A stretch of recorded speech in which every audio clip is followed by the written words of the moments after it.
नमो भगवते वासुदेवाय। कार्तिक मास के पावन देवउठनी एकादशी के दूसरे दिन यानी द्वादशी को हम मनाते हैं तुलसी और शालिग्राम का दिव्य विवाह। आज के इस विशेष वीडियो में हम जानेंगे तुलसी शालिग्राम के विवाह की संपूर्ण पौराणिक कथा, पूजा की सरल विधि और अंत में करेंगे दोनों की मंगल आरती। वीडियो में अंत तक बने रहें और इस अनुपम कथा का श्रवण करें। मान्यता है इस दिन भगवान विष्णु 4 महीने की योग निद्रा से जागकर सृष्टि का कार्यभार संभालते हैं। तुलसी विवाह के बाद ही सभी मांगलिक कार्य जैसे विवाह, गृह प्रवेश आदि सभी शुभ कार्य शुरू होते हैं। जो भक्त श्रद्धा से यह विवाह संपन्न करवाता है उसे कन्यादान के समान पुण्य मिलता है और उसके घर में सुख, शांति और समृद्धि का वास होता है।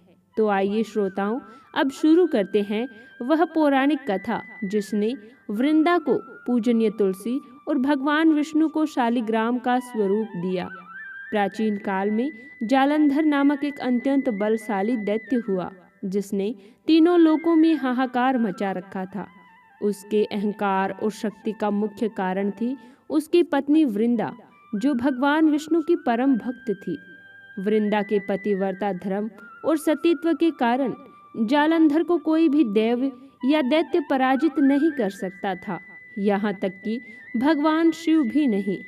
जालंधर के आतंक से परेशान होकर सभी देवता भगवान विष्णु के पास पहुँचे। भगवान विष्णु समझ गए कि जालंधर को हराने का एकमात्र मार्ग वृंदा के सतीत्व को भंग करना है। अपनी लीला से भगवान विष्णु ने जालंधर का रूप धारण किया और वृंदा के महल में पहुँचे। वृंदा ने उन्हें अपना पति समझा और जैसे ही उन्होंने उसे स्पर्श किया उनका अस्तित्व भंग हो गया। दूसरी ओर शक्तिहीन होते ही भगवान शिव ने जालंधर का वध कर दिया।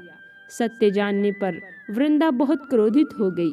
उन्होंने भगवान विष्णु को पत्थर बन जाने का श्राप दिया और कहा कि जैसे आपने छल से मुझे पति वियोग दिया है वैसे ही आपको भी अपनी पत्नी से बिछड़ने का दुख सहना होगा।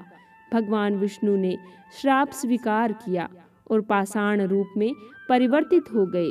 माता लक्ष्मी की प्रार्थना पर वृंदा ने अपना श्राप वापस लिया और उसी क्षण आत्मदाह कर लिया। जिस स्थान पर वृंदा भस्म हुई वहां एक पौधा उत्पन्न हुआ जिसे भगवान विष्णु ने तुलसी नाम दिया। उन्होंने वृंदा से कहा कि तुम मेरे लिए सबसे प्रिय हो और आज से तुम तुलसी कहलाओगी।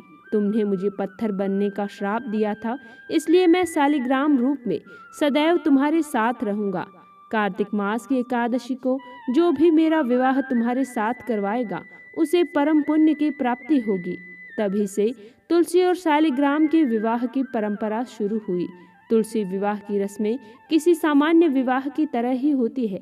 सबसे पहले तुलसी के पौधे को दुल्हन की तरह लाल चुनरी, चूड़ियों और आभूषणों से सजाया जाता है। पास में शालिग्राम स्वरूप को दूल्हे के रूप में रखा जाता है। मंडप सजाया जाता है। पूजा की शुरुआत गणेश जी की वंदना से होती है, जिसके बाद भक्त संकल्प लेते हैं कि वे प्रभु के आशीर्वाद से ये विवाह संपन्न करवा रहे हैं। विवाह की मुख्य रस्मों में तुलसी और शालिग्राम जी को हल्दी, चंदन और सिंदूर अर्पित किया जाता है। एक वस्त्र या मौली से दोनों को बांधा जाता है जो उनके गठबंधन का प्रतीक है। इसके बाद शालिग्राम जी को तुलसी के पौधे के चारों ओर 7 बार घुमाकर प्रतीकात्मक 7 फेरे लिए जाते हैं। अंत में कन्यादान की भावना से भक्त तुलसी को शालिग्राम जी को सौंपते हैं और आरती कर प्रसाद वितरण किया जाता है। अब कथा और विधि के बाद समय है माता तुलसी और भगवान शालिग्राम जी की आरती करने का। इस आरती को आप भी प्रेम पूर्वक गाएं और प्रभु का आशीर्वाद प्राप्त करें।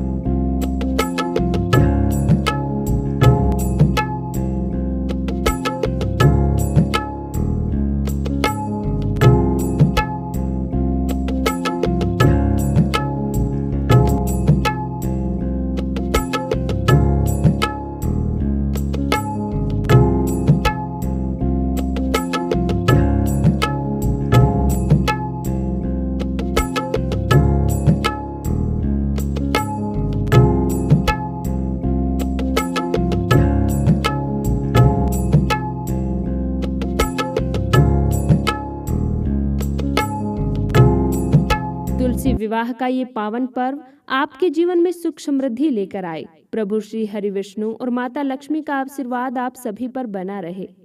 धन्यवाद। जय तुलसी मैया, जय शालिग्राम भगवान।